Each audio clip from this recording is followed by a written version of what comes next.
از نام کلی شخصان سخاوتمندی که در این کار خیر دست خود را دراز نمودند و اینها از نام همه معیوبان ناحیه رود که به اینها خب تشکر به اندازه خود را رساندم.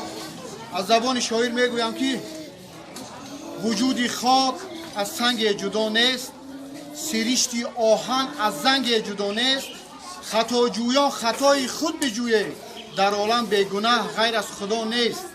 همه شما زیر پناه پروردگار، زیر پناه دولت، زیر پناه تشکیلات جمعیتی معیوبان شخصانی سخاوتمند هستید که خدا خواهد اخاری را نمیبینید. نور دیده تاج سر خوش آمدید. تمام سخنان خوب گفت. در حق آن انسانایی که خیر میکنن نام هر یک رو نمیگم. خدا سبک هم خیلی انسانایی که خیر میکنن دم خیلی کارهای خیر سمی خودشون که میگذارن وعده خداوند است که میگه یک دو دی 10 میگه ان شاء الله. در کی جایی که باشن خوب برادرایی که داخل تاجیکستان